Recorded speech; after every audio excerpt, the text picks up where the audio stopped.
우리가 이 성탄을 기해서 지난 칼럼에도 제가 자세히 썼지만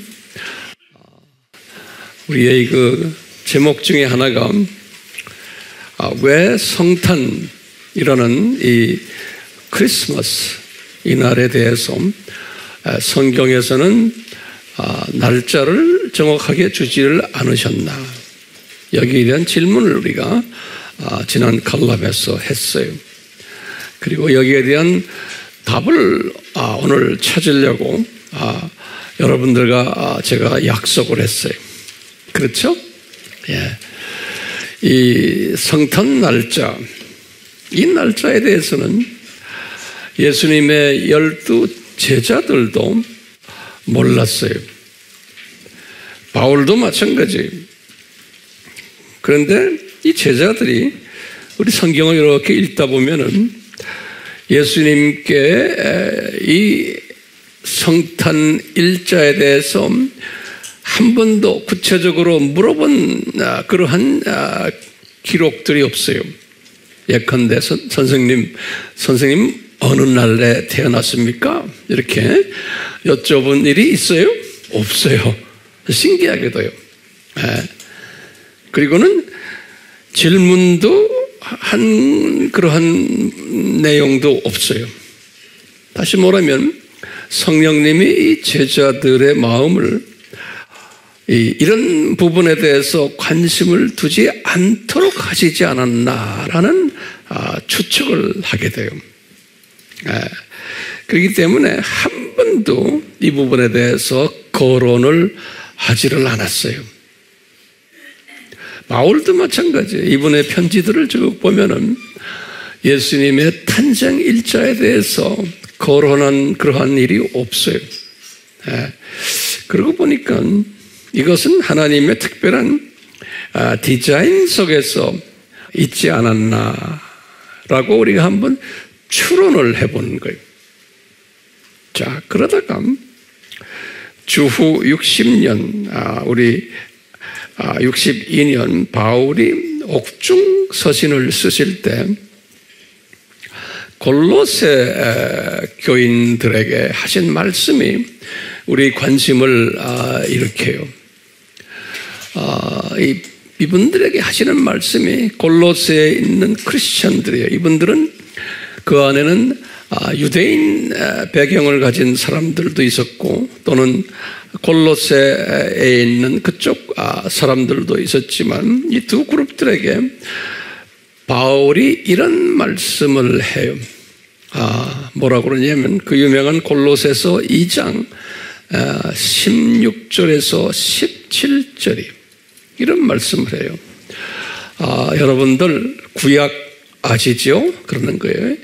구약에 보면은 많은 율례들이 있고 규례들이 있고 또 율법이 있고 제사 방식도 있고 또 일곱절기도 있고 이런 모든 성전에서 일어나는 일들까지 해서 거기서 제사 드리는 방법, 모든 이런 것들 플러스 그러는 거예요. 특별한 거룩한 날들, 홀리 데이스 그랬어요. 이런 날들은 그 다음에 안식일까지 이런 것들은 다들 그림자들이었다 이런 말을 해요. 그림자, shadow라는 말을 써요. 골로새 교인들에게. 그리고는 그림자가 이렇게 딱 있으면 분명히 본체가 뒤에 있을 거 아니에요. 그 본체는 누구였냐? 예수 그리스도였다 그러는 거예요. 이런 기가 막힌 말을 하는 거예요. 다시 말하면 구약에 나오는 모든 이런 것들, 절기들, 율례들, 규례들, 율법이고 제사드리고 성전을 건축해서 거기서 피를 흘리는 제사드리고 이런 모든 것들은 그림자들이었다 그러는 거예요. 그러니까 실체는 예수 그리스도였다 이런 기가 막힌 말씀하시는 거예요. 이 말씀이 어디에 있어요? 골로새서 2장 16절 17절 이 두 절 꼭 기억해 주시기 바라요. 예. 그러면서 실체가, 본체가 예수 그리스도인데 거기에 그림자로 비춰준 거라는 거예요. 그러니까 구약에서 모든 일어나는 이런 것들은 누구를 보여주기 위한 그림자였어요? 예수님을 보여주기 위한 그림자였다. 그러는 거예요. 골로새서 몇 장 몇 절이요? 2장 잊지 마세요. 16절, 17절에 바울이 이것을 깨달은 거예요. 예. 그러면서 바울만이 아니고 그 후에 이제 히브리 기자도 우리는 바울로 보고 있어요. 바울이 이런 모든 것들을 가지고 뭐라고 표현하냐면요. 이것은 예수님을 보여주기 위한 본보기들이다. 본보기. 영어로는 example이라는 말, 본보기. 히브리서 8장 5절에. 그럼 우리를 위해서 본보기로 그림자로 보여줬다는 겁니다. 또는 로마서에는 뭐라고 표현했냐면 예표라 그랬어요. 그것을 영어로는 type, T-Y-P-E. 그래서 이제 신학 용어로는 typology 그래요. typology. typology 그래요. 이건 뭐냐면 예표 신학이에요. 예표로 이렇게 보여줬다. 로마서 5장 14절에. 그리고는 히브리서 9장 9절에는 또 어떤 표현을 하냐면요. 어떤 NIV나 이런 영어에서 심볼이다. 이런 심볼은 상징이죠. 또는 뭐냐면 모형이다. 카피. 우리가 지락스 카피 머신에도 원본이 있고 그다음에 카피 나오잖아요. 똑같아요. 원본이 있고 카피가 있는데 이 카피다 그랬어요. 히브리서 9장 9절에. 그러니까 이 구약에 나오는 모든 이 스토리들은 누구에 관한 이야기다라는 거예요? 예수 그리스도에 관한 이야기다. 그러는 거예요. 이 말씀을 예수님이 또 직접 하셨어요. 부활하시고는. 뭐라고 그랬어요? 누가복음 24장 27절 또 44절에 부활하시고는 예수님이 직접 제자들에게 그러는 거예요. 이 구약을 들여다봐라. 창세기부터 모든 율법, 그 다음에 시편 봐라. 또 선지서를 봐라. 전부 다가 나에 관한 이야기다. 그러는 거예요. 예수님이 직접 그러시는 거예요. 누가복음 몇 장 몇 절이요? 24장 27절 또 44절. 예수님이 직접 그러시는 거예요.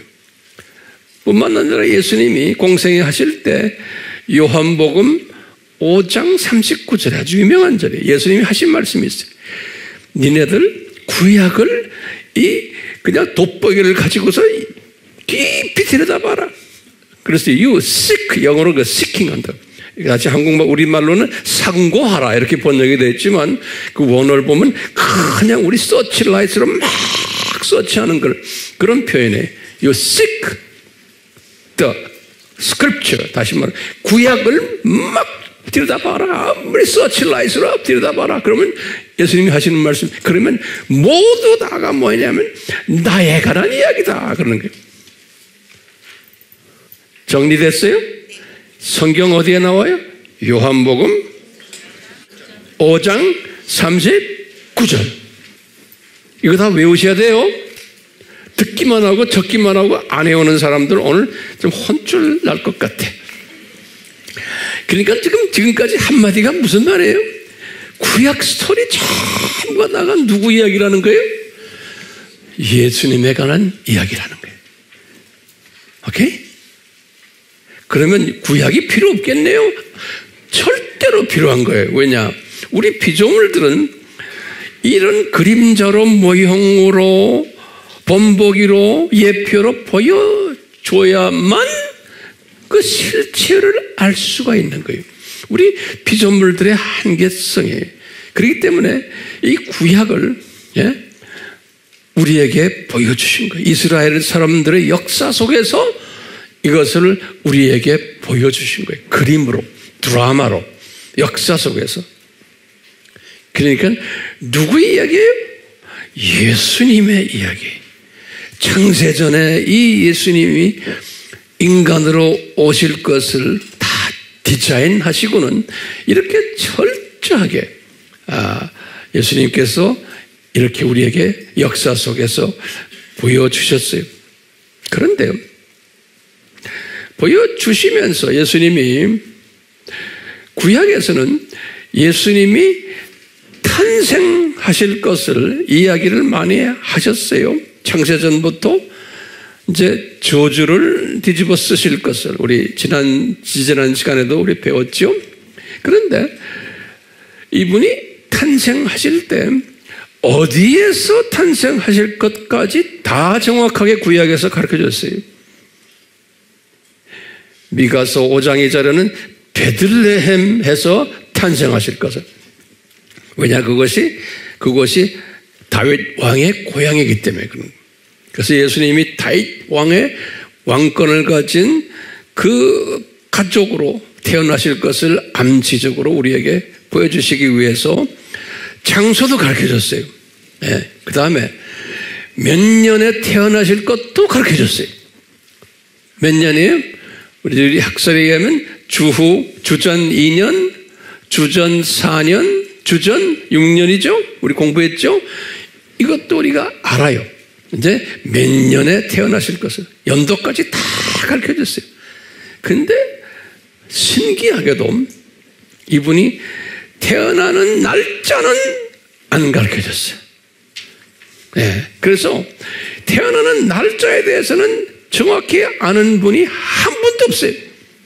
그 유명한 신학자들도 평생을 이런 것을 연구를 해도 이 날짜는 몰라요.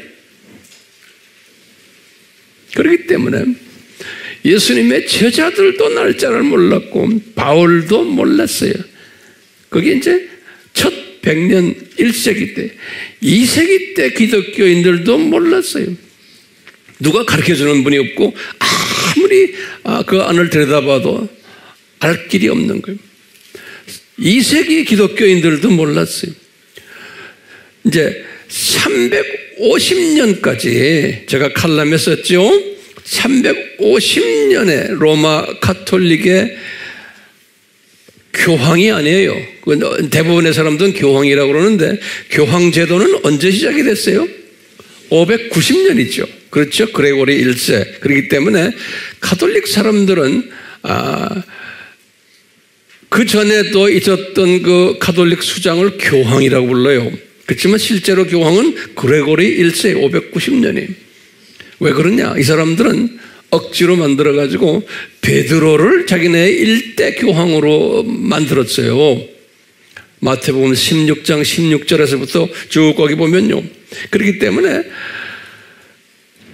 율리우스가 수장이지 교황은 아니지만 역사책에는 다 율리우스 교황이라고 그래요. 율리우스 1세 350년에 이분이 예수님의 탄생 일자를 만들었다라는 것을 우리 칼럼에서 공부했죠.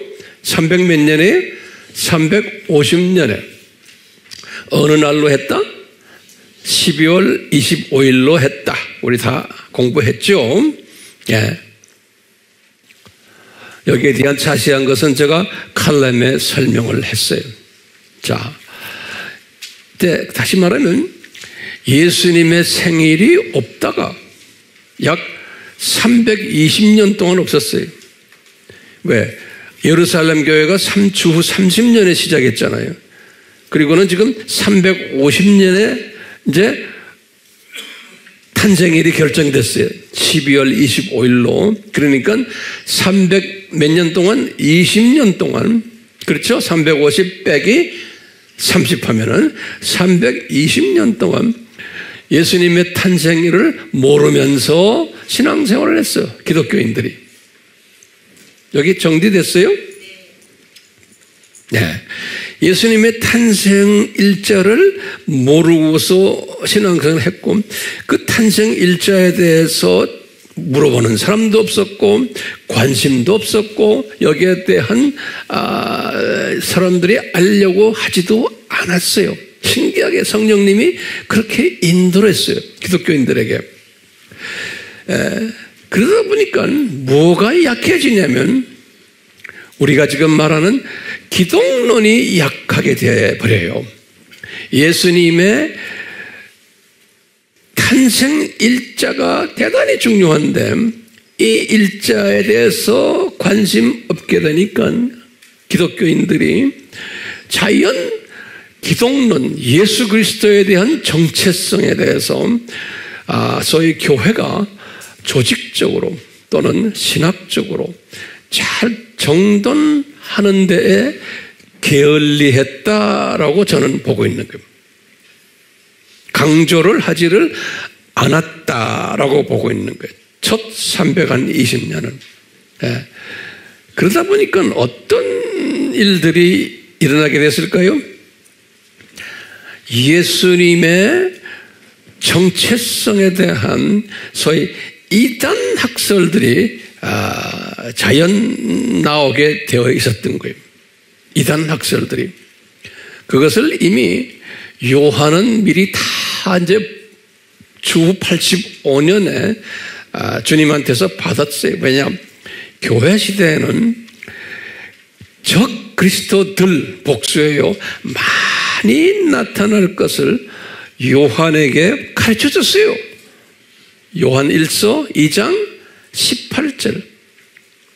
요한 1서 2장 18절. 적 그리스도란 말은 적이라는 말은 우리 알지요?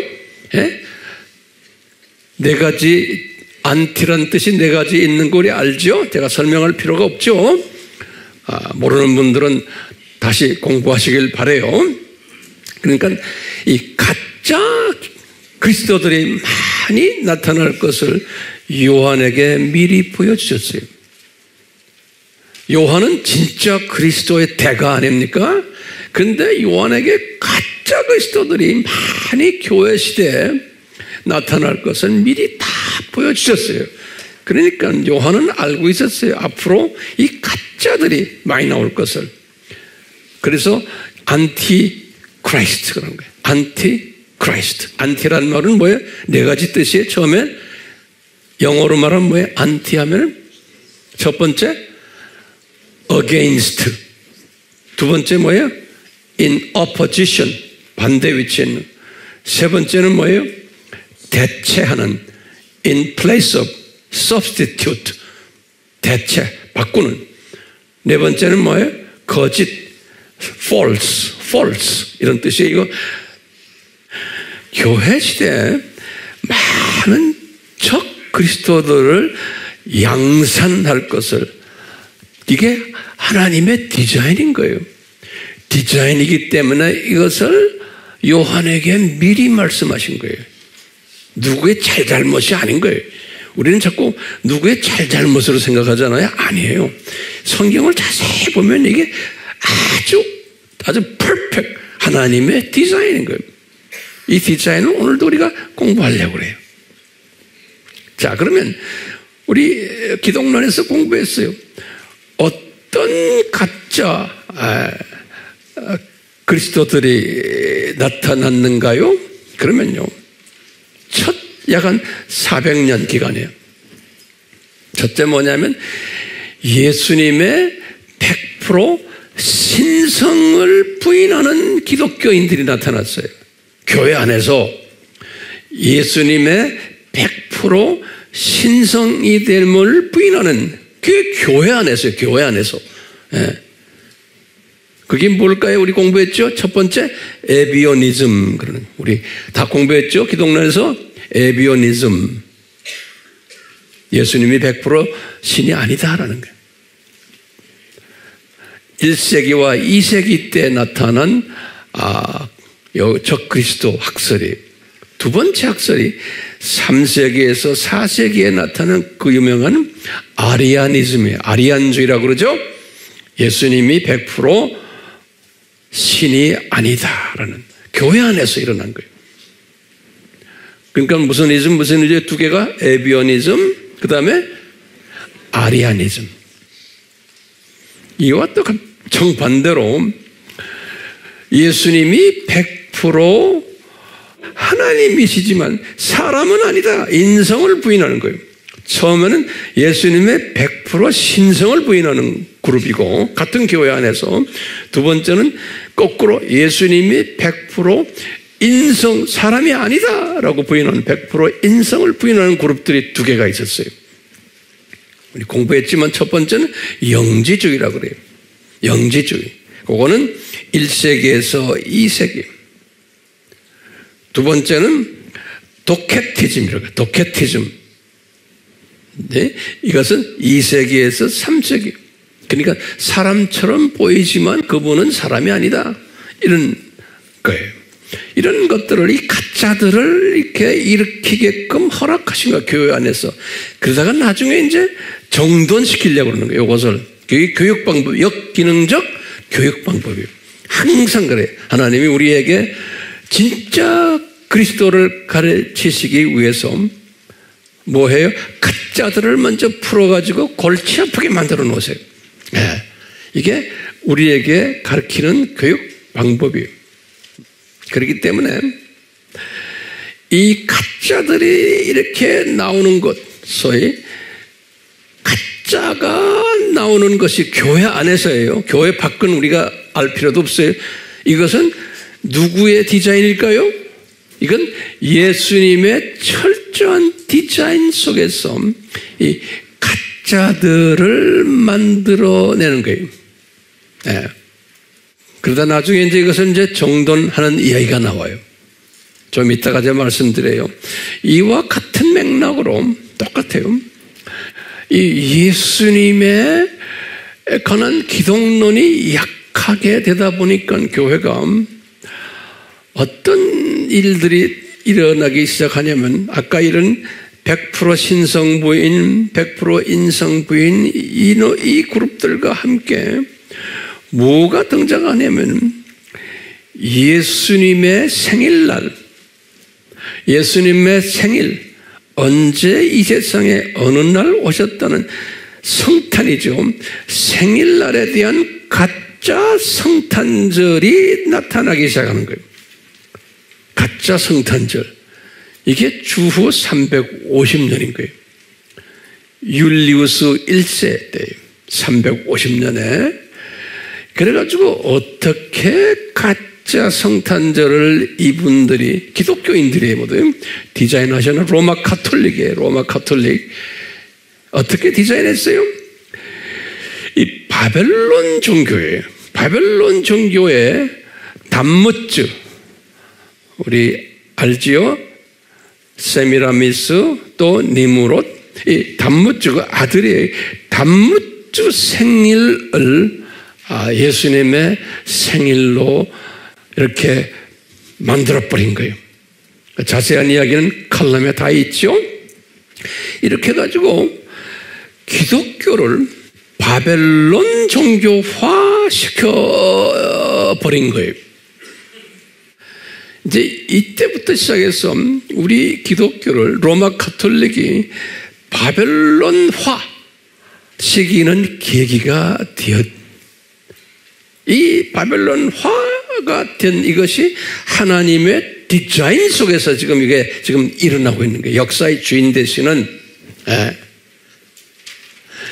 이렇게 이분들이 350년에 해놓고는 그때부터 어떻게 하냐면 성령님께서 이분들을 어떻게 인도하셨냐면 기독교와 바벨론 종교가 혼합되겠도록, 바벨론 종교와 기독교가 혼합되도록 그렇게 디자인이 되어버린 거예요. 이 혼합 작업을, 이게 하나의 다 적그리스도를 만드는 작업 중에 하나인 거예요. 그러니까 가짜 그리스도를 만드는 작업 중에 하나가 이 혼합, 바벨론 종교와 혼합하는 거예요. 이것을 더 구체화한 것이 뭐냐? 우리 그 유명한 4대 공의회예요. 4대 공의회예요. 이때 로마 카톨릭, 그리스 정교회, 시리아 정교회, 또 예루살렘 교회, 또 애굽 곱딕 정교회, 이 모든 대표적인 5대 교구들이라고 그래요. 이 5대 교구들. 제가 다시 말해요. 5대 교구가 뭘까요?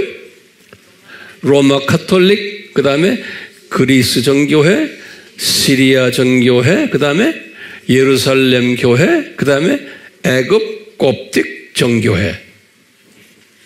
이 5대 교구라 그러거든요. 이 교구들이 한 자리에 모여가지고 소위 바벨론화 시키는 일을 구체적으로 전개했어요. 이분들이. 그래서 첫 번째, 잘 이제 들어보세요. 우리 공부를 했지만 다시 봅니다. 니케아 공회를 325년에 했어요. 다 이 지금의 터키의 이스탄불 근방이에요. 니케아 공회를. 여기에서 이 가짜 가르침, 아리안주의를 배격을 했어요. 아리안주의를. 그러니까 가짜, 이 아리안주의가 뭐예요? 예수님이 100% 신이 아니다라는 이것을 배격해가지고 진짜 기독론을 만들어낸 거예요.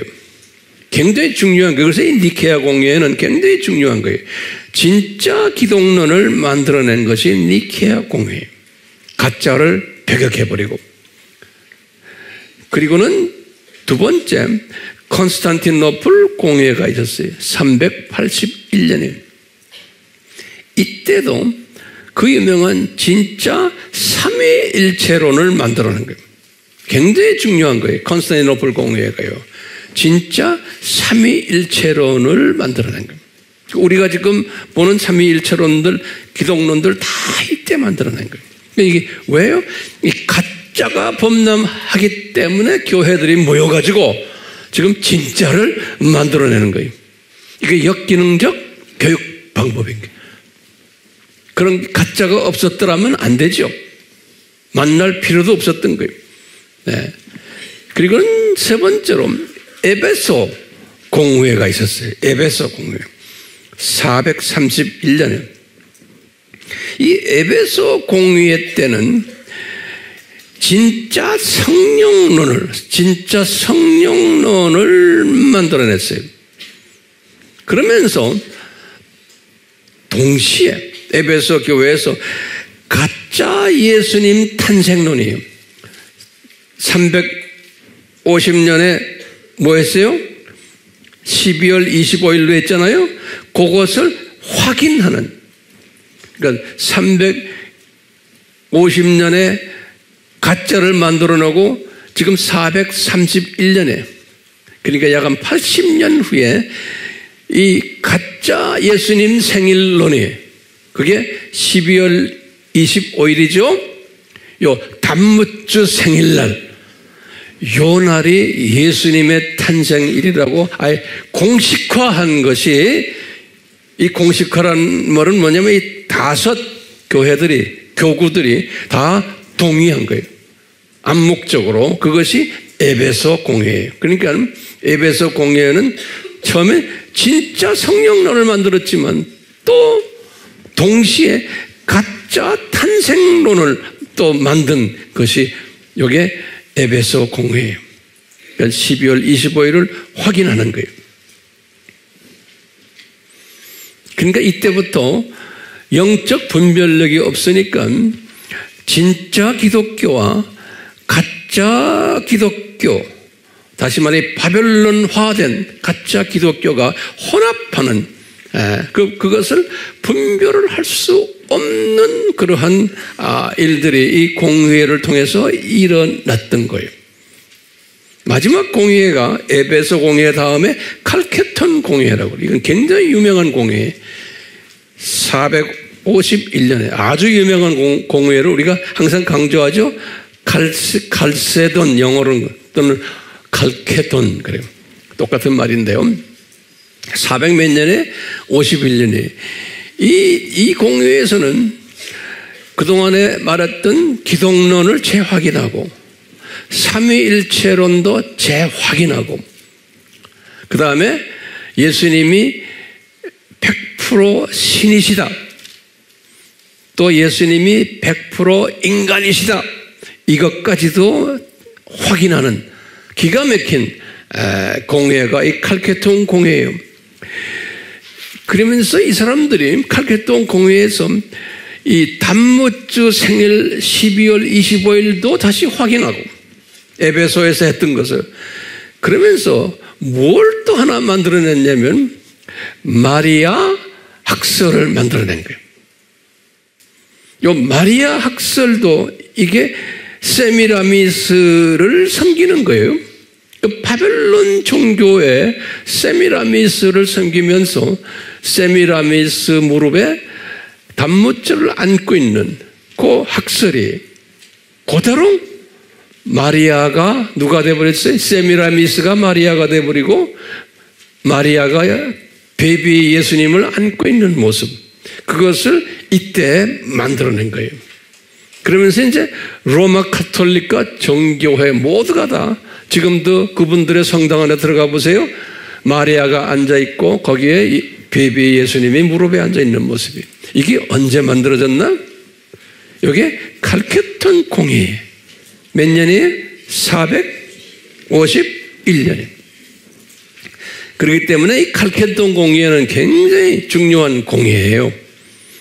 칼케톤 공회가 그러니까 451년이에요. 약 한 500년이에요.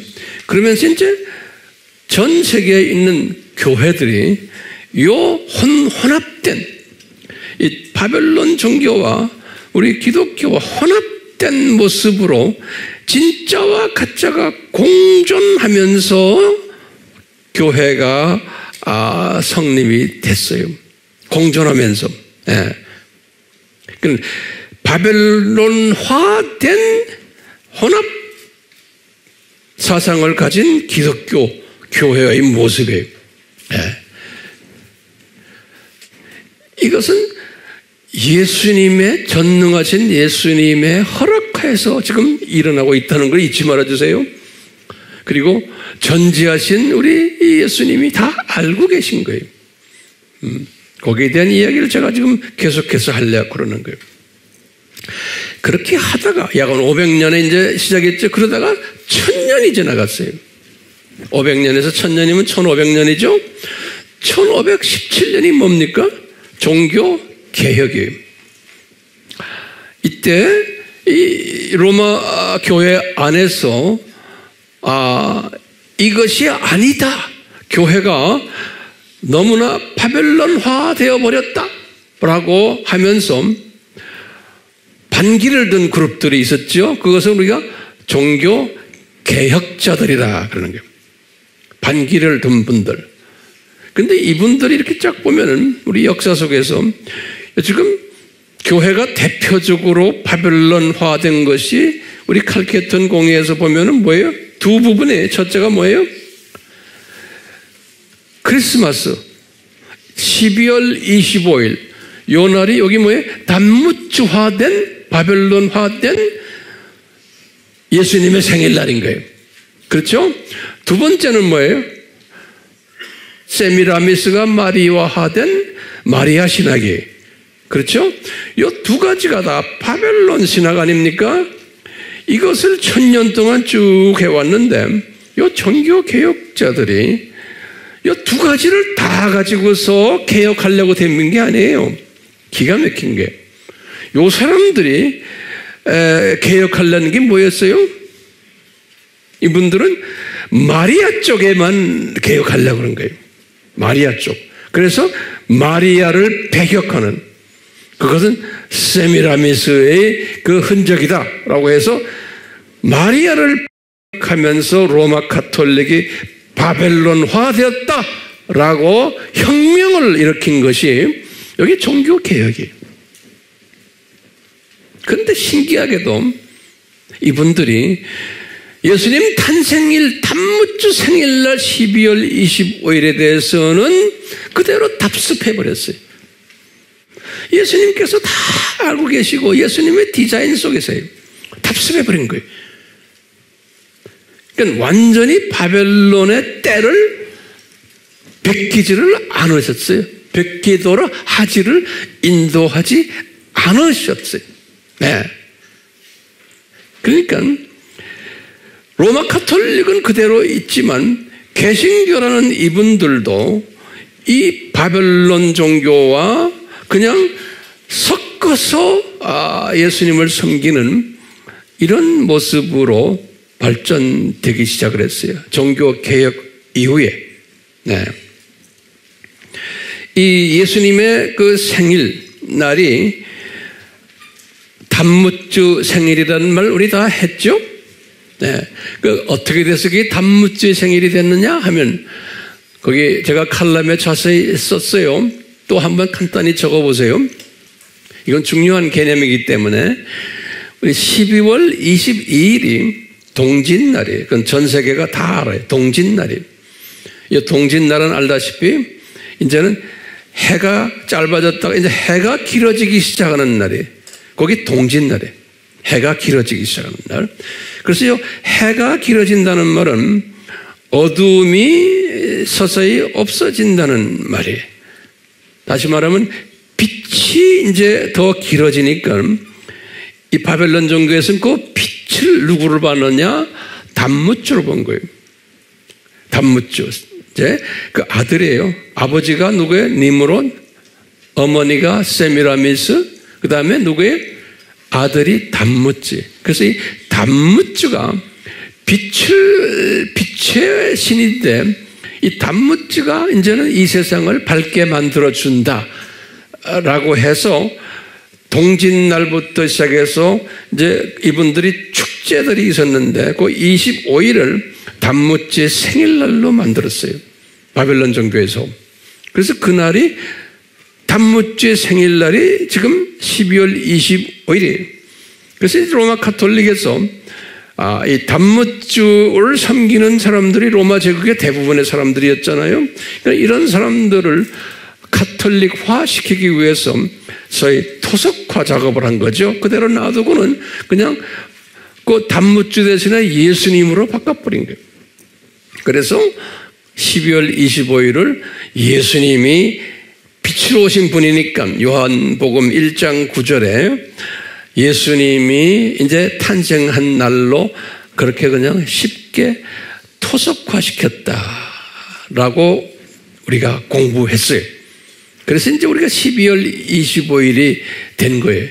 근데 이 종교 개혁자들이 이 완전히 바벨론화된 마리아 신학과 이 생일 신학, 단무주 생일 신학을 다 제거해야 되는데 성령님께서는 하나만 마리아 쪽만 제거시키고는 그리고는 로마 카톨릭과 나머지 정교회들은 그대로 마리아 쪽을 섬기게 하면서 이 예수님의 생일인 단무주 생일날은 그대로 킵했다라는 이야기를 제가 지금 하는 거예요. 자, 그렇게 하면서 쭉 지나가다가 이제 한 1800년도 정도 됐을 때,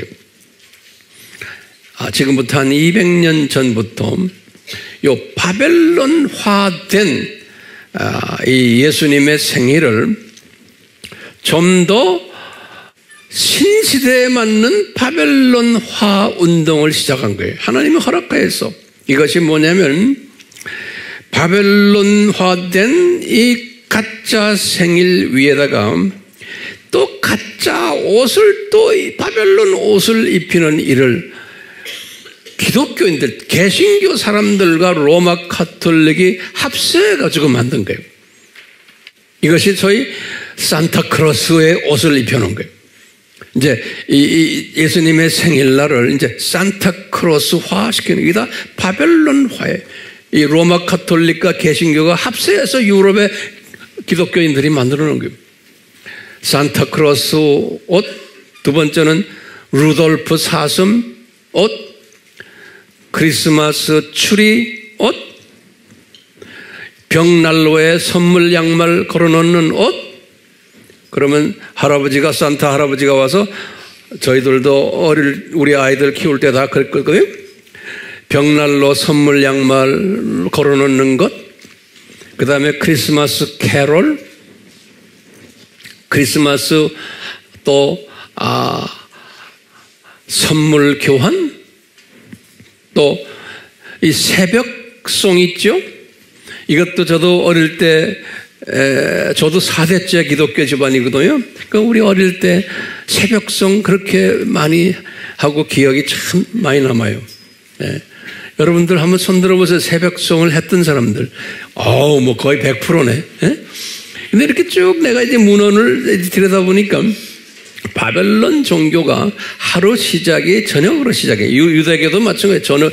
저녁에 시작돼가지고 이제 새벽이 되면은 굉장히 이제 어둠이 물러나가는 거예요. 그렇기 때문에 이 바벨론 종교에서도 단무주를 섬길 때 요 새벽에 특별한 행사들을 했다 그러는 거예요.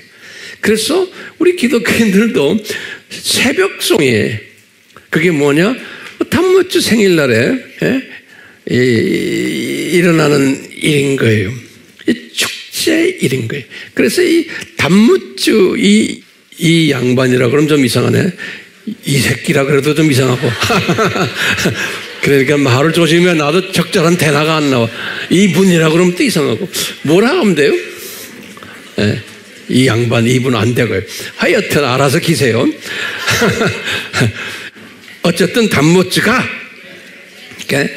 뭐를 이미 단무주가 기쁨을 주는 그 존재이기 때문에 왜 빛을 이제 가져와서 우리에게 소망을 주는 그러한 존재이기 때문에 일주일 동안 이분들이 큰 축제를 했어요. 바벨론 종교에서는 그 12월 25일이 축제의 중심이 되는 날인 거예요.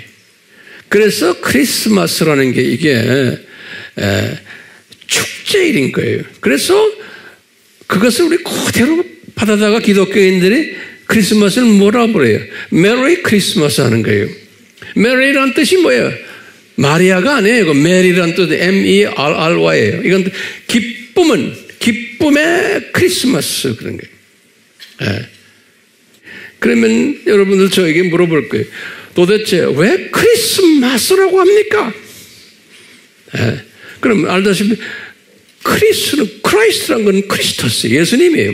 그리스도예요. 근데 신기한 게 예수마스라고 안 했어요. 이 크라이스트란 단어가 이게 굉장히 조심스러운 단어예요. 그래서 그리스도가 여기 있다 저기 있다 기억나죠? 이 종교 다원지에서 쓰는 말이에요. 그리스도라는 말은. 마태복음 24장 23절에 그리스도가 여기 있다 저기 있다. 그러니까 부처도 그리스도고 마호멧도 그리스도고 이런 모든 거와 연결해서 예수 마스라고 안 했어요. 이 마스라는 뜻은 뭐냐면 MASS에서 이건 우리가 로마 카톨릭에서 마스 한다고 그러죠. 매스 한다고 그러죠.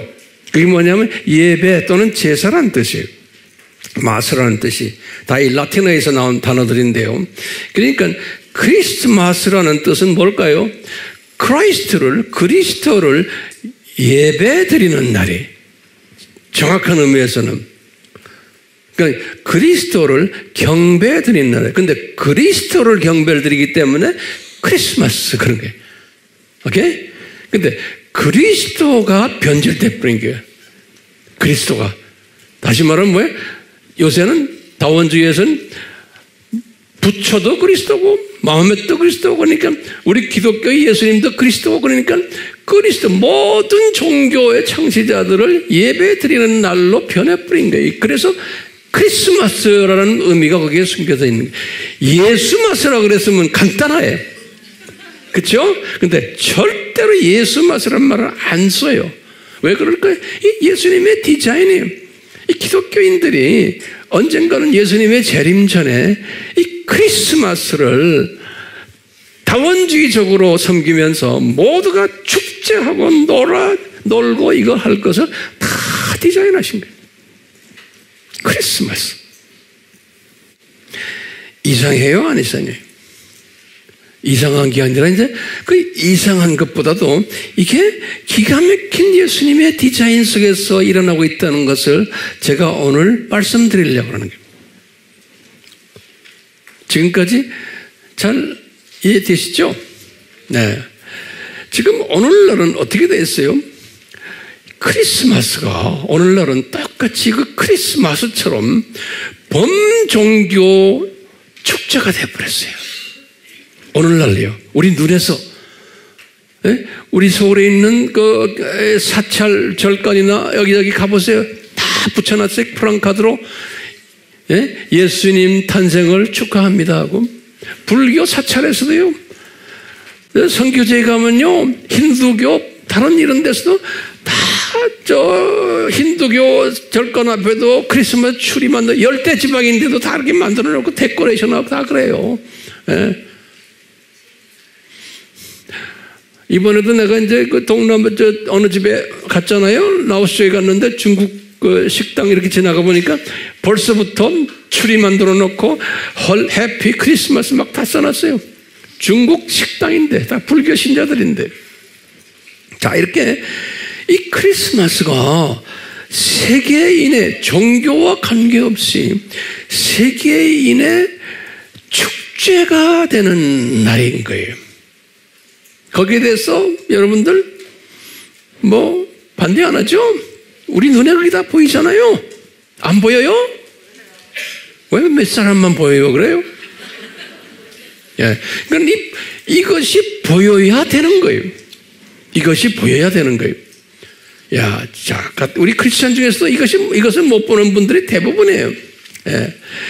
자, 그러면 이 크리스마스가 오늘날 단무주 축제화된 크리스마스인데, 우리 질문이 왜 예수님이 자기 생일날을 이렇게 엉뚱하게 형편없이 변질적으로 해서 지키고 있는 것을 방치하십니까?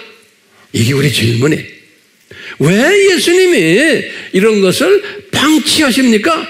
그대로 놔두십니까? 내가 좀 소리 질러요, 예수님한테. 에? 여러분들도 소리 질러세요. 왜 놔두십니까? 우리 눈에 지금 보이죠? 그러면 예수님이 뭐라고 대답할까요? 예수님이 그러니까, 야, 황 목사야, 야, 하미교회 교인들아, 내가 방치한 줄 아느냐 이놈들아, 이렇게 말씀하실 것 같아. 이것은 나의 철저한 계획 속에서 지금 이것을 내가 운행하는 것다라고 말씀하실 것 같아요. 하시고 계세요.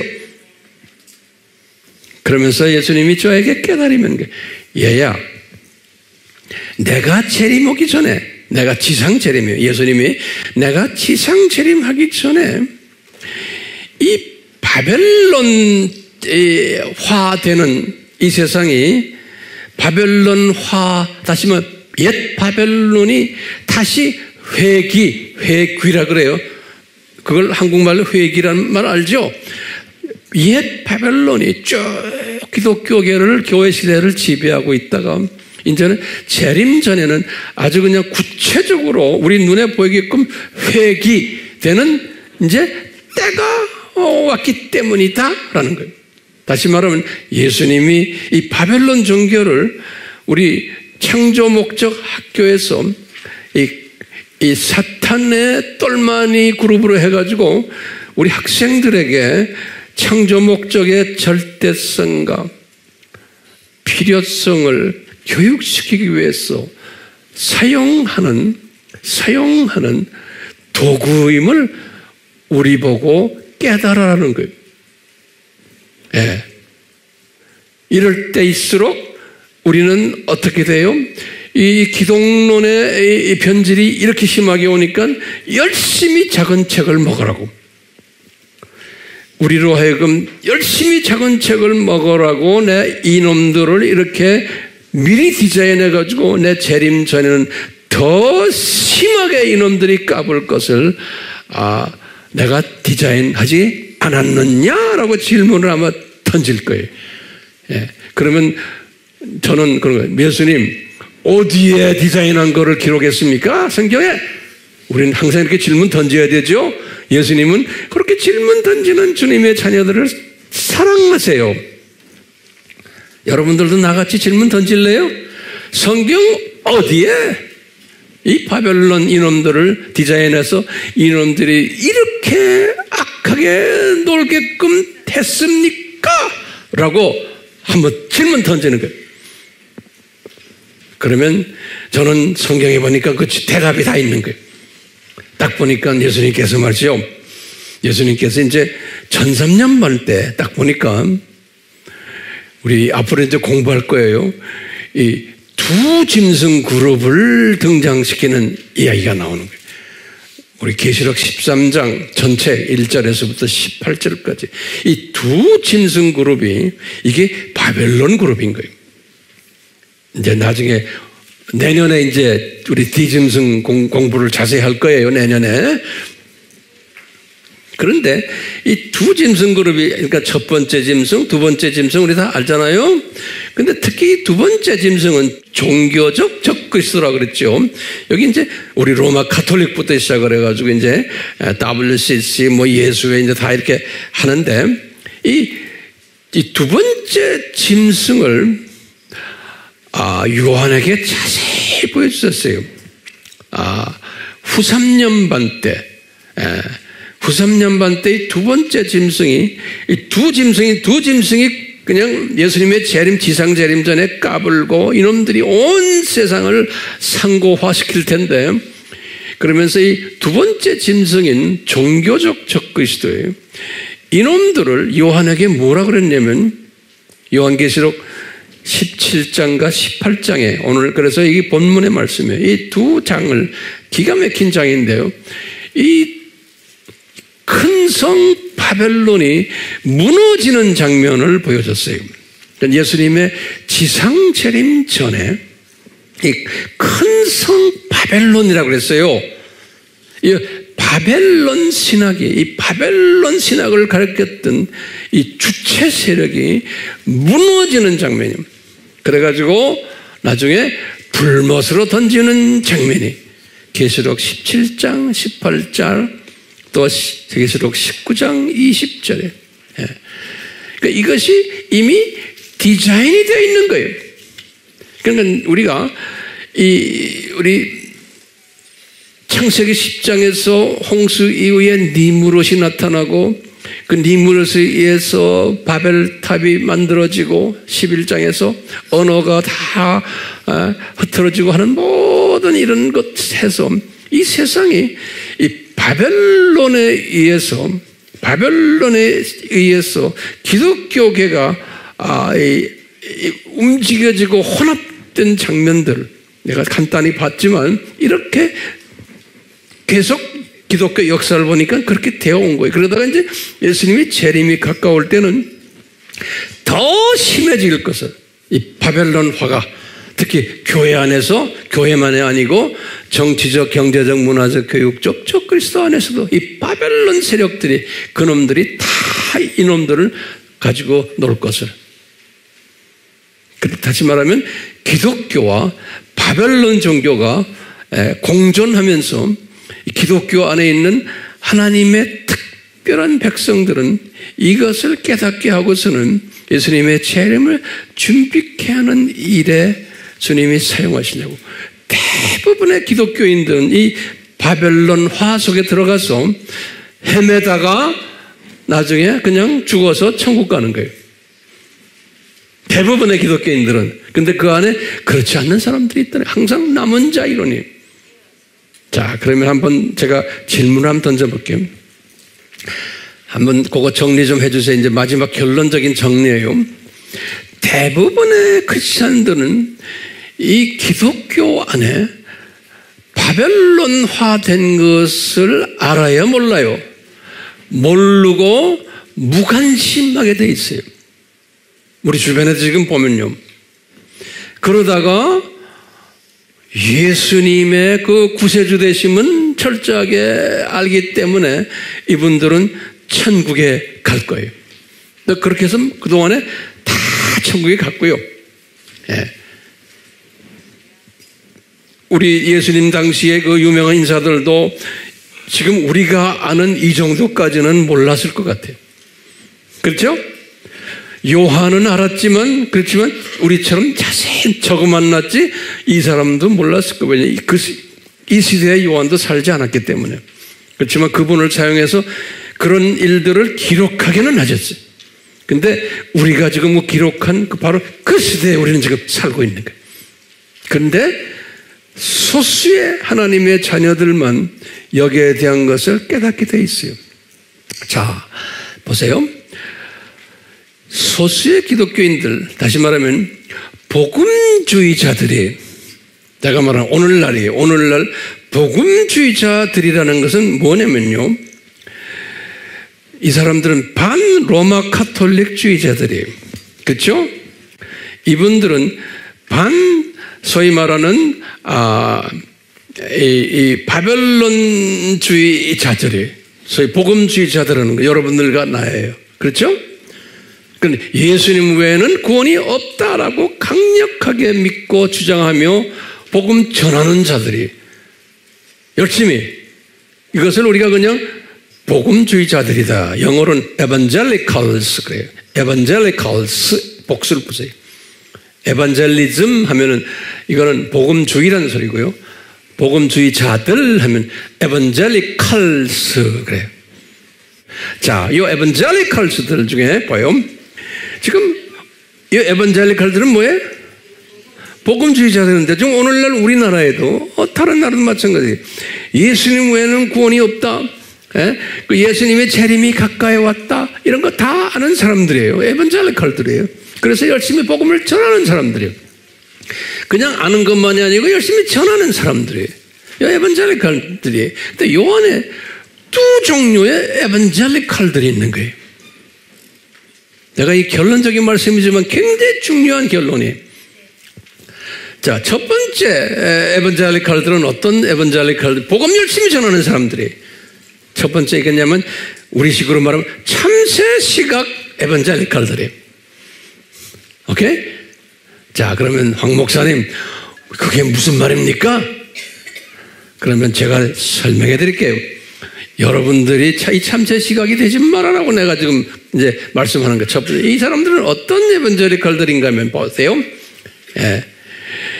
이 사람들은 그 로마 카톨릭이 이 마리아 신학도 만들고 이 예수님의 생일 신학도 만들고 이 바벨론 종교의 영향을 받아가지고 이 큰 실수를 했다 보는 거예요. 오케이? 이 로마 카톨릭이 실수했다. 그 사람들이. 그래서 첫 단추를 잘못 달았다가 맸다. 첫 단추를 잘못 맸다. 그래서 이 교회가 이렇게 복잡해졌다, 지금까지. 그러므로 우리의 할 일이 뭐냐? 이 로마 카톨릭 잘못됐다는 것을 외쳐야 된다. 그리고 이 사람들이 이단이다라는 것을 외쳐야 된다. 그뿐 아니라 이 사람들이 잘못됐으니까 우리가 빨리 바꿔야 된다. 이 바벨론 종교화 된 것을 우리는 바꿔야 된다. 이것이 우리 사명이다. 이렇게 보는 사람들. 그래가지고 열심히 지금 사명을 하는 사람들이 있어요. 여러분들 유튜브에 들어가도 보면요. 이런 사람들을 무슨 시각으로 봐요? 참새 시각, 두더지는 아니에요. 참새 시각자들이 어느 정도는 보지만, 그래서 이 시각을 우리 신학적으로 뭐라고 그래요? 이 사람들은 무슨 주의라고 그래요? 알메니안주의자들이라고 그래요. 다시 말하면 인간 책임론 주의자들이에요. 그러니까 우리 인간이 잘못했다. 그러니까 인본주의적 기독교인들이에요. 이런 사람들이 많아요, 적어요? 대부분의 기독교인들이 다 이 그룹 속에 들어있어요. 이러다가 아무리 고치려고 하다가 악을 쓰다가 나중에 다 죽어서 천국 가요. 그런 사람이 지금 과거 몇천, 2000년 동안 엄청나게 많아요. 신학자들 중에서도. 뭐 루터도 마찬가지예요. 칼빈도 마찬가지예요. 그 칼빈은 조금 달래. 죽으라고 이게 잘못됐다고 외치다가 책도 수십 권 쓰고 하다가 다 죽어요. 죽어서 천국에 올라가 보니까 예수님 내가 이렇게 노력하다가 왔습니다. 그러면 예수님 잘했다 이놈아. 그렇지만 너는 독수리 시각을 안 가지고 있구나 그런 거예요. 그러니까 내가 왜 이걸 안 가졌지? 그럼 뭐라고? 너에게 내가 은혜를 안 줬단다 이놈아. 그런 거예요. 자, 그러면 황 목사님, 그러면 참새 시각자가 이렇게 많은데 그럼 독수리 시각자는 어떤 사람이요? 라고 던진다면 뭐라고 대답해야 돼요? 거기다 적으세요. 독수리 시각자는 아하, 이 바벨론 신학과 이 크리스천 이 신학이 이것이 융합돼 가지고 복잡하게 이렇게 한 것도 이게 모든 거다. 창세전 디자인이구나. 이것을 희미하게 깨닫는 사람이에요. 그리고는 아하, 구나예요. 이 세상이 창조 목적 학교 뭐예요? 구나. 세 번째는 뭐예요? 여기에 교감팀들을 교장 장중 안에서 까불게 만들어놨구나. 이 학교에 커리큘럼이 이렇게 돼 있구나. 그 과목이. 그리고는 아하, 이 학교가 이제 4년제 대학 졸업 시대구나. 오늘날이 곧 4년제 대학 졸업이 오겠구나. 그리고는 요한에게 말씀하신 것처럼 이 바벨론 세력이 이제는 악하게 활보하다가 좀 있으면은 불못에 던짐 받겠구나. 내가 너무나 구나 소리 질러서 미안해요. 내가 하도 속상해서 내가 소리 지르는 거죠. 이것을 보는 사람이에요. 그러면서 뭐예요? 우리가 이런 시대에 살고 있구나. 우리가 지금 이 바벨론 세력이 극심하게 활동하고 있는 시대에 살고 있구나. 이 바벨론 이 제국이 회귀될 것을 우리가 알고 있는 거예요. 그러면서 회귀시키려고 애를 쓰는 시대에 살고 있구나. 지금 우리 아미교회는 이것을 깨닫기 위해서 매주마다 제가 이렇게 설교하는 거 아닙니까? 네? 그러니까 이것을 깨달은 여러분들이 앉아있는 모습이 너무나 이뻐요. 그러면 제가 질문 던지는 거예요. 그래서 황 목사님, 깨달아서 뭐합니까요? 네? 깨달아서 알아서 뭐합니까? 모르는 게 낫지. 여러분들에게 도전은 이거예요. 이거 알아서 뭐래? 모르는 게 낫죠. 참새 시각으로 살다가 가는 게 낫지. 알면 뭐합니까? 그러면 뭐라고 대답해요? 예수님이 이걸 아는 사람들은 뭐라고 그랬어요? 너희들 우리 매일 이야기하는 소리 이걸 항상 묵상하세요. 이거 아는 사람은 먼저 뭐예요? 이 산고를 잘 견뎌라 그랬어요. 예수님이 디자인하신 거예요. 그렇죠? 마태복음 24장 13절에 잘 견뎌라. 그 다음에 뭐라 했어요? 견디기만 하면 안 된다. 깨어있어라. 그런 거예요. 깨어있으려면 지식으로 꽉 차 있어야 돼요. 잠자고 있었지만 깨어있어라. 눈 뜨고. 예수님이 말씀해 24장 42절에 그 다음에 뭐라 그랬어요? 준비해라. 예수님의 재림을 준비해라. 그러려면 훈련받고 열심히 준비해야 되는 거예요. 24장 44절에 그 다음에 뭐라 그랬어요? 외쳐라. 이것을 24장 45절에서 25장 46절에 자, 지금 우리가 외치고 있죠? 최소한 저는 이것 때문에 이 나이에 열심히 외치고 있는 거예요. 제가 외치는 모습을 여러분들이 보면서 저를 따라오라고. 여러분들 교회 담임 목사님은 example로 보여주는 거예요. 내 삶 속에서. 그래서 따라오라고. 내가 말만 하는 사람이 아닌 것을. 근데 따라오는 사람이 있고 안 따라오는 사람이 있어요. 그러니까 안 따라오는 사람은 이 교회에 다니는 한 제가 계속 잔소리할 거예요. 안 따라오면. 근데 대부분이 다 따라와요. 자, 다시 한번 결론 말씀 봐요. 오늘 설교 주제가 뭐예요? 왜 가짜 성탄 일을 디자인하셨나? 그러면 잘 묵상해 보세요. 이게 내가 설명할 수 있을까? 또 왜 이 가짜들을 없애지 않으셨는가, 예수님이. 그리고 계속 교회 시대에 이놈들이 판을 치게 만들어놨어요. 왜 그럴까? 이거 고민하시는 거예요. 그리고 왜 진짜 성탄일을 주시지 않으셨나? 이거 계속 묵상하는 거예요. 네. 묵상하면서 저는 이런 결론을 내는 거예요. 아하, 365일이 성탄일이구나. 요거 하나하나 적어놓으세요, 이제. 요거, 아하, 365일이 성탄일이구나. 그러니까 365일 동안 매일 기독론 삼위일체론 내가 먹어야 되는 거예요. 이 말은 다시 말하면 또 구체적으로 작은 책을 내가 먹어야 되는구나. 그렇죠? 기독론과 하나님 나라론과 종말론을. 그리고는 독수리 시각자가 되어야 되겠구나. 그러다 보면 이 독수리 시각자가 되면 이 상고시대에 뭐가 생기냐면 시대 분별력을 가지게 돼요.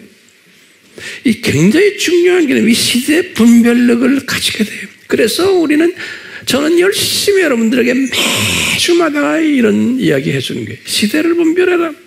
분별 실력이 있어요, 실력. 네.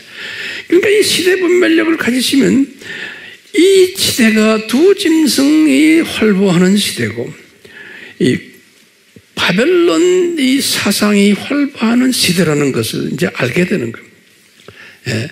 그거 알게 되는 사람은 이 상고 중에서 평강을 누릴 수가 있는 거예요. 이 시각을 가진 사람은 여기에 매몰되지 않고, 그렇죠? 평강을 누리게 되는 거예요. 제가 이렇게 우리 웹에 가끔 들어가서 제가 댓글 들어보면 댓글 속에서 그런 사람들이 있어요. 아, 목사님, 이제 제가 평강을 누릴 수 있습니다 라는 사람이 있어요. 나는 그런 메시지를 딱 보면서 제가 아하, 주님 감사합니다. 이런 사람이 있으니 감사합니다. 그렇기 때문에 우리는 이런 평강을 누리는 사람, 여기에서만 끝나면 안 되잖아요. 평강을 누리고 앉아서 아, 예수님 오십시오. 우리는 이 수준이 아니잖아요. 왜냐, 예수님이 너희들 평강만 누리라는 게 아니다. 이제는 나가서 뛰어라. 그렇죠? 내가 온다는 것을 뛰어라. 근데 이것이요, 이제 결론 중에 결론이 이게 아무나 안 되는 거예요. 아무리 공부를 해도 죽어라고 안 되는 사람이 있어요. 예? 노트는 잔뜩 정리해 놨는데 평강은 좀 있지만 뛰지를 않는 거예요. 왜 그럴까요? 우리 교인들은 대부분이 뛰어요. 뭐 제자들 많이 만들고 계세요. 자, 이게 아무나 안 되는 거예요. 그러면 황 목사님 어떻게 아무나 안 된다고 말씀하세요? 그러면 뭐라고 제가 대답해야 돼? 그러면 뭐래? 예수님이 그렇게 말씀하셨어? 그래야 되는 거예요. 왜 예수님이 뭐라 말씀했어요? 이게 노아의 때와 같다는 거야. 예수님이 말씀하셨어요. 이게 다 준비하는 사람들이 아니라는 거예요. 노아의 때와 같다는 거예요. 예수님 말씀이니까 분명히 그렇죠. 그러니까 노아의 가족이 은혜를 받았기 때문에 이 방주를 준비했다는 거예요. 똑같이. 이 들림받는 사람들은, 예수님의 신부가 되는 사람들은 이 은혜가 임하여야만 되는 거예요. 그러니까 은혜를 달라고 우리가 해야 되는 거예요. 아무리 공부해야 소용없어요. 이 은혜가 임하지 않으면은, 그러니까 이 은혜가 임한 사람은 증세가 나타나요. 뭐냐? 이 작은 책에 대해서 배고파하고 목말라 하는 게 나타나요. 첫 번째예요. 예. 그리고는요, 이분들이 귀가 열리고 눈이 열리고 손발이 열리고 해서 뛰고 말하고 막 이래요. 그러면서 예수님의 증인이 되는 거예요. 성령님이 임하셔서 내 민족만이 아니고 모든 민족에게, 우리가 말했죠. 사도행전 1장 8절 말씀이에요. 성령 받고 이런 걸 다 한다면 예수님이 뭐라고 해서 너희들이 내 증인이 되리라. 예수님을 이야기하는 사람이 내 민족만이 아니고, 그 입이 꽉 닫힌 사람은 은혜가 없는 사람으로는 전 보는 거예요. 입이 닫힌 사람. 그러니까 입만 열면, 이 동창회 가서도 소리 지르고 말해야 돼요. 동창회 가서도 같이 먹으면서 얘야 하고. 예? 동창회, 초등학교 동창회, 중고등학교 동창회, 대학 동창회 가서 그냥 같이 앉아 놀고 세상 이야기하면서, 너 크리스천이야? 나 아무개 교회 권사야? 아무개 교회 뭐 장로야? 그런데 주둥아리가 꽉 닫혀 있어. 그러면 아닌 거예요. 입을 여셔야 돼. 근데 감사한 것은 우리 교회 장로님들, 권사님들 나에게 가끔가다 이렇게 말하는 게 있어요. 목사님, 우리 동창회 갔더니요, 우리 동창들이 날 보고요, 너 왜 이렇게 젊어 보이냐? 다들 그런다는 거예요. 한두 명이 아니에요. 우리 아미교회 교인들 동창회 가서 보면 동창들이 뭐라 그러냐를 보면 금방 알아요. 동창들이 나를 보고 뭐라 그러느냐. 그런데 니나 내나 똑같다? 그러면 아닌 거예요. 너는 왜 그렇게 평화스럽게 보이느냐? 너 왜 그렇게 젊게 보이느냐? 너 무슨 보약 먹냐? 그러면 우리는 신약과 구약을 먹습니다. 이렇게 말해야 되잖아요. 예. 저도 마찬가지예요. 동창들 보면 황 목사, 너 왜 이렇게 젊게 보이느냐? 그래. 그러다 거꾸로 내가 친구들 보면 아이고 다 할아버지 됐네. 그래. 그러니까 여러분들의 목회자가 이렇게 날이 갈수록 젊어진다는 것은 여러분들이 이것을 그대로 전수받는 거예요. 매일 전수받잖아요. 입만 열면 제가 전수받아라, 전수받아라. 그 보면 다 얼굴이 다 밝아요. 아멘이요? 예. 그렇기 때문에 우리는 이제 뭐 해야 돼요? 외쳐야 되는 거예요. 그렇죠? 그래서 우리 찬송을 이제 부릅시다. 우리는 그러니까 빛의 사자들인 거예요. 그렇죠? 우리는 빛을 전하는 사람들이. 그러니까 우리 주변에 오면은 그대로 어두움이 쫓겨나게 돼 있는 거예요. 그래서 이 빛의 사자들이요, 한번 외칩시다. 이 찬양을 하면서 성령님이시여 우리에게 이 빛을 그냥 소나기처럼 내려주시옵소서. 입을 벌릴 때마다 이 찬송의 모든 내용들이 우리에게 그냥 임하기를 다시 한번 간구합니다. 아멘. 예수님, 우리 이 찬송 속에서 성령님을 강하게 보내주셔서 우리로 하여금 외치는 자가 되도록 주여 기름 부어 주시옵소서. 예수님의 이름으로 기도드리옵나이다. 아멘.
바울이 고린도 교회에 축도했던 그 축도 우리 항상 예배 끝날 때마다 하지요.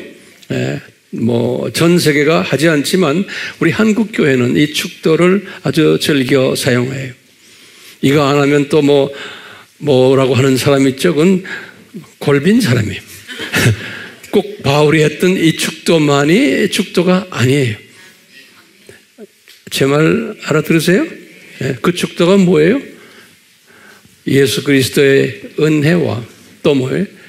하나님 아버지의 사랑하심과 또 성령님의 감동 교제하심이 너희들에게 항상 있기를 내가 간구하노라. 그죠? 이 말씀 좋아요.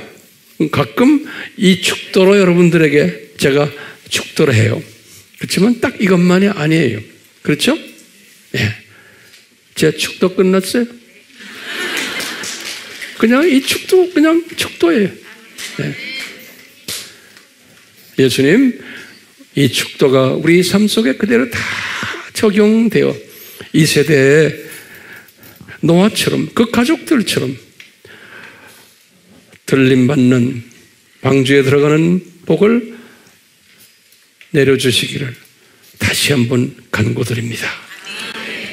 이 간구 들으시고 우리에게 은혜 베풀어 주시옵소서. 우리 가족들 특히 들림받는 방주에 들어가는 자격이 되지 않지만 주여 노아를 통해서 보여주신 것 우리가 믿고 주님 순종하겠습니다. 우리만이라도 노아처럼 열심히 이 방주 만드는 일에 최선을 다하도록 인도해 주시고 노아에게 은혜 내렸던 것처럼 그 아들들과 며느리들에게 이 은혜 내려 주시옵소서.